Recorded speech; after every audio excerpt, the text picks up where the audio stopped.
نمازیں پڑھیں گے تو کیا ملے گا؟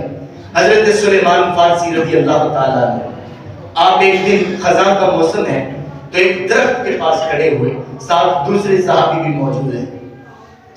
آپ نے اس درخت کی شاخ کو پکڑا اور ہلایا، زور سے ہلایا، اور آپ جانتے ہیں کہ خزاں میں پتے بالکل سوکھے ہوتے ہیں، وہ ہوا کا جھونکا بھی آئے تو جھڑ جاتے ہیں، تو چاہے جائے کہ کوئی بندہ ہلا دے تو پھر تو سارے جھڑ جاتے ہوں گے۔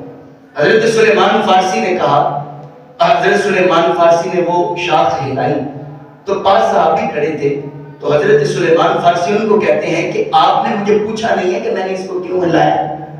تو وہ صحابی کہنے لگے کہ آپ خود ہی بتا دیں۔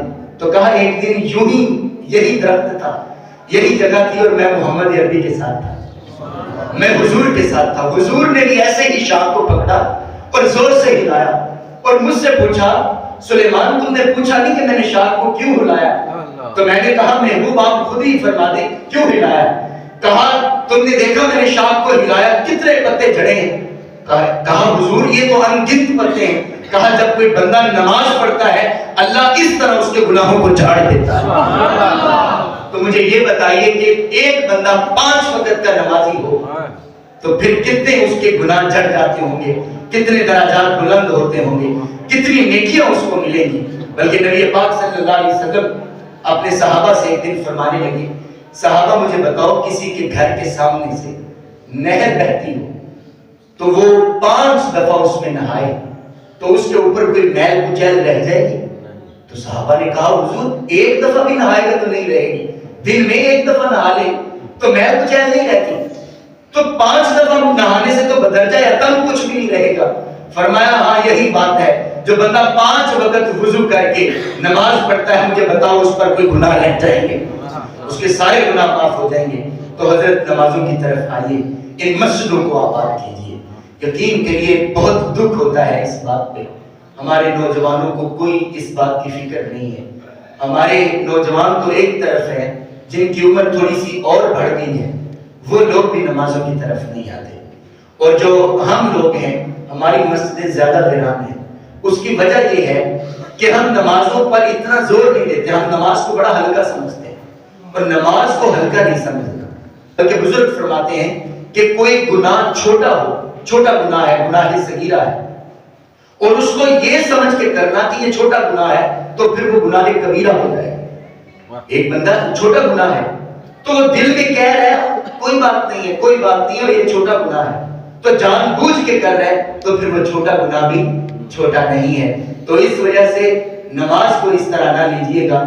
میں آ رہا تھا تو آپ جانتے ہیں کہ حکومت پاکستان نے آنکھوں میں نمک جھونکنے کے لیے کچھ آٹا جو ہے وہ لوگوں میں تقسیم کرنے کا اعلان کیا ہوا ہے۔ تو آپ کے سامنے کیا ٹائم ہو گیا ہوگا؟ 5 بجے کا ٹائم ہے، 5 بجے کا ٹائم ہے، تو لوگوں کی لائنیں لگی ہیں، میں آتے دیکھ کے لوگوں کی لائنیں لگی ہیں۔ تو میں آتے یہ بات سوچ رہا تھا کہ جنہوں نے سال میں 1-2 تھیلا دینا ہو ان کے لیے 5 بجے آ جاتے ہیں، اور جو اذن سے دے رہا ہے اس کی کوئی پرواہ نہیں، اس کی کوئی فکر نہیں، وہ اس کی پرواہ نہیں ہے۔ میں یہ کہتا ہوں اس دفعہ انہوں نے مجھے 5000 زیادہ دے دیا تو میں کو آپ کے بچے دیے، آپ کے اللہ کرم کی برسات کرے، آپ کو اللہ بہت ہی نوازے۔ اچھا یہ تو ان کا شکریہ ادا ہو گیا کہ انہوں نے مجھے 5000 زیادہ دیا ہے، تو مجھے یہ بتائیے کہ جو اللہ ہر مہینے مجھے زیادہ دے رہا ہے، جو رب مجھے دیتا ہوا تھک ہی نہیں رہا، اس کی رحمت ہمیں اور دی جا رہی ہے، اور دی جا رہی ہے، ہمارا پہلا ختم نہیں ہوتا، اگلے سودے پھر گھر میں آ جاتے ہیں۔ اس کے بارے میں کیا آپ خیال کرتے ہیں؟ کیا وہ اس قابل نہیں ہے؟ کیا وہ اس لائق نہیں ہے؟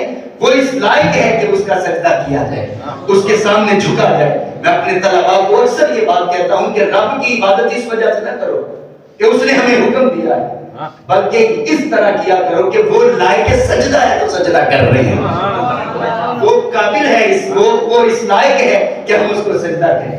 وہی تو لائق ہے یار جہان میں، ایک ہی تو ہمارا رب ہے، اس کو بھی ہم سجدہ نہ کریں تو پھر یہ سوچ کے سجدہ کرنا چاہیے۔ اچھا یہاں تک تو بات ہو گئی ایک نماز پڑھنے والے کی کہ وہ نماز کی طرف آ جائے۔ جب ہم نماز کی طرف آتے ہیں تو ہماری غلطیوں کا اندازہ نہیں ہوتا۔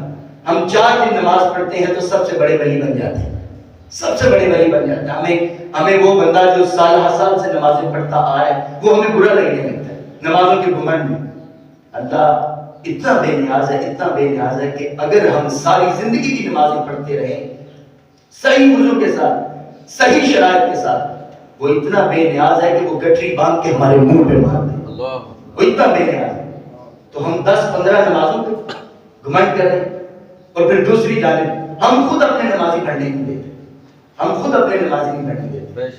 میں اپنی بھی بات کر رہا ہوں، میں بھی جھکتے کرتا پھرتا ہوں مسجد میں۔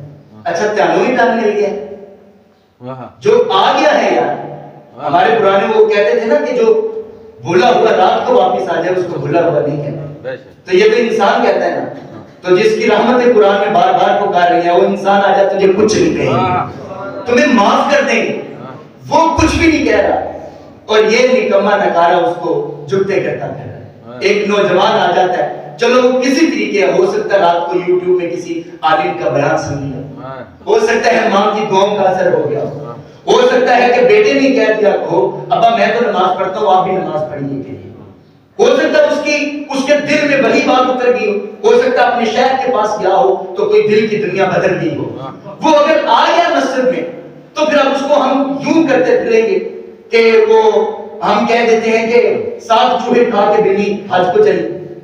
یہ کس طرح کی باتیں ہیں یار، ہمیں شرم آنی چاہیے اس طرح کی باتیں کرتے، اور ہم کہہ دیتے ہیں، ہمیں اس بات پہ شرمندگی بھی نہیں ہوتی۔ وہ ایک شخص تھا جون ایریا، تو ہے تو کچھ اور طرح کا شاید، اس نے کہا یہ دکھ نہیں ہے کہ وہ جرم کرتے ہیں، یہ دکھ نہیں ہے کہ وہ جرم کرتے ہیں، دکھ یہ ہے وہ مانتے بھی نہیں۔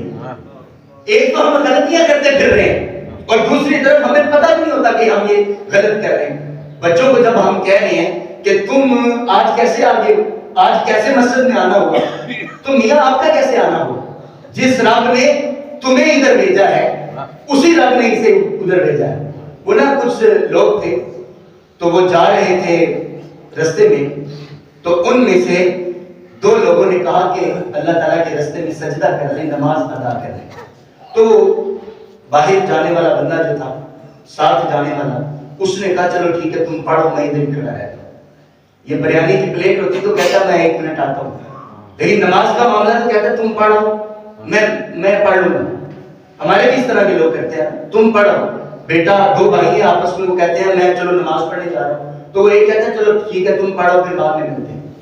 میاں تمہیں کیوں نہیں جانا ہو رہا؟ تو پھر وہ وہی بات جو میں آپ کو بارہا کہتا ہوں کہ رب اس پہ خوش نہیں، رب اس پہ راضی نہیں۔ بہرحال کیا ہوا، وہ نماز پڑھ رہے ہیں تو وہ بار بار ٹائم کو دیکھ رہا ہے، یار 15 منٹ میں ختم ہو جائے، 20 منٹ میں ختم ہو جائے، 80 منٹ میں ختم ہو جائے، 100 منٹ میں ختم ہو جائے، وہ آ ہی نہیں رہے۔ تو خیر وہ جب کوئی 3-4 گھنٹوں کے بعد آئے نا تو باہر والا پوچھتا ہے کہ کون سی چیز تمہیں باہر نہیں آنے دے رہی تھی؟ تو وہ جواب دیتے ہیں جو چیز تمہیں اندر نہیں آنے دے رہی تھی، تمہیں شیطان کی طاقت نہیں آنے دے رہی تھی اور ہمارے ساتھ رحمان کی طاقت تھی، وہ رحمان چاہ رہا تھا کہ ہم بار بار سجدے کریں، اس وجہ سے ٹائم زیادہ ہو گیا۔ تو میں یہ کہتا ہوں کہ جہاں ہم حضور سے کڑا اور سچا پیار کرتے ہیں، وہ پیار کا انداز یہ بھی ہے، ہم تو سال کے بعد میلاد مناتے ہیں نا، تو کیا ہم دن میں 5 دفعہ نہ میلاد منا لیں؟ جب ہم کہیں گے اللہم صلی علی محمد وعلی آل محمد کما صلیت علی ابراہیم وعلی آل ابراہیم انک حمید مجید، جب ہم یہ بات کہیں گے تو یہ حضور کا میلاد نہیں ہے؟ دن میں 5 دفعہ میلاد منانے والا کتنا بڑا عاشق ہو سکتا ہے؟ تو ہم نے یہ بات کرنی ہے۔ تو پہلی غلطی تو ہم نمازی خود نہیں پڑھنے دیتے۔ دوسری غلطی کیا ہے، ہم مسجد میں آتے ہیں، مسجد میں آ کر کے وضو کرتے ہیں تو پانی اتنا ضائع کر دیتے ہیں، اتنا ضائع کر دیتے ہیں کہ بے انتہا۔ گرمی آتی ہے تو کتنی دیر ہم جب صبح آتے ہیں، ایک بچہ وہ آنکھوں کو بھی مار رہا ہوتا ہے، نوجوان بھی آنکھوں کو مار رہا ہوتا ہے، اور پاؤں جو ہے وہ ٹوٹی کے نیچے کر کے بیٹھا ہوتا ہے اور وہ پانی ضائع ہو گیا۔ اور ہمارے بھی کہہ دیتے ہیں کہ محرم میں پانی نہیں ضائع کرنا چاہیے، اور میاں محرم میں بھی سارا سال ہی پانی نہیں ضائع کرنا چاہیے۔ کبھی پانی کی قدر پوچھنی ہو تو تھل والے لوگوں سے پوچھنا، جن کو خرید سے سہ کے یہ پانی ملتا ہے۔ کبھی کراچی چلے جاؤ نا تو ادھر سہ کے پانی ملتا ہے، وہ کہتے ہیں پہلے بوتل دیا پھر دے دیں، پانی بڑا مہنگا ہے۔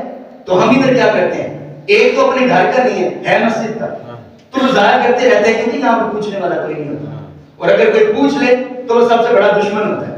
ہم اس کے گلے کو آتے ہیں کہ تم نے ہمیں یہ بات کیوں کرنی۔ تو پہلی بات یہ ہے مسجد میں وضو کی سہولت اس وجہ سے ہے کہ جن کے گھروں میں سہولت نہیں ہے وہ مسجد میں آ کے کریں. تو میں ہاتھ باندھ کے کہنا چاہوں گا میرے سمیت ادھر تک کوئی ایسا بندہ نہیں ہوگا یقیناً جس کے گھر میں یہ سہولت نہ ہو. ہم گھر سے وضو کر کے جب نکلتے ہیں نا تو قدم قدم پہ ہمیں برکتیں ملتی ہیں, اور جب ادھر آگے کرتے ہیں تو وضو خانے سے لے کر کے یہاں پر برکتیں ملتی ہیں. تو مجھے یہ بتائیے ادھر سے برکتیں ادھر تک لینا چاہتی ہیں ادھر سے ادھر تک, تو پھر ہم گھر سے وضو کر کے آیا کریں. یہ پہلی چیز ہے. دوسری چیز یہ ہے جب ہم مسجد میں آ جاتے ہیں تو جگہ ہمیں جہاں ملتی ہے وہاں پہ بیٹھ جانا زیادہ بہتر ہے. حضور نبی رحمت صلی اللہ علیہ وسلم کا روزہ جن لوگوں نے دیکھا ہے وہ جانیں گے کہ جہاں پہ ممبر مسجد نبوی شریف ہے اس کے سامنے ہی حجرہ عائشہ ہے. تو اللہ مجھے بھی اور آپ کو سب کو حضور کا پاک دربار دیکھنے کی توفیق دے. اللہ ہمارے نصیب میں لکھ دے ہم بھی وہ گھڑیاں دیکھیں, ہم بھی وہ ساتھ دیکھیں کہ جب حضور کے گنبد پر نظر پڑے اور بے ساختہ جاری ہو جائے اللہم صلی علی محبوب میں آپ سے پیار کرتا ہوں حضور آپ پر سلام ہو, تو وہ دیکھیں گے. تو صحابہ کہتے ہیں کہ جب نماز کے کچھ منٹ رہ جاتے تھے تو نبی پاک صلی اللہ علیہ وآلہ وسلم یوں تشریف لا رہے ہوتے تھے اور اب کے سامنے سے آ رہے ہیں. صحابہ جیسے آئے ہیں ابو بکر کتنے عظمت والے ہیں لیکن اگر وہ وقت پہ آتے ہیں تو تب پہلی صف میں کھڑے ہوتے ہیں. حضور نبی رحمت صلی اللہ علیہ وسلم نے ارشاد فرمایا کہ پہلی صف میں اتنی برکت ہے اگر تم جان لو تو روز تم قرآن اندازی کیا کرو کہ کس کی پرچی نکلتی ہے تو وہ پہلی صف میں آ کے بیٹھ جائے. تو ادھر پہلے آنے والے کا حق تھا الاول فالاول, جو پہلے آئے گا اس کی جگہ پہلے ہوگی. لیکن ادھر کیا ہوتا ہے کہ اگر میں امام ہوں تو میں پیچھے سے چلوں گا اور ادھر آ کے بیٹھ جاؤں گا. آپ جانتے ہیں کہ امام کے لیے دو چیزیں ہیں. اگر تو امام کا حجرہ ہے تو پھر وہ یہ محراب والی ہی جگہ پہ ہوتا ہے تو اس کے لیے گردن پلانگنا جو ہے وہ نہیں ہوتا, وہ یوں ہی آتا ہے اور نماز میں بیٹھ جاتا ہے.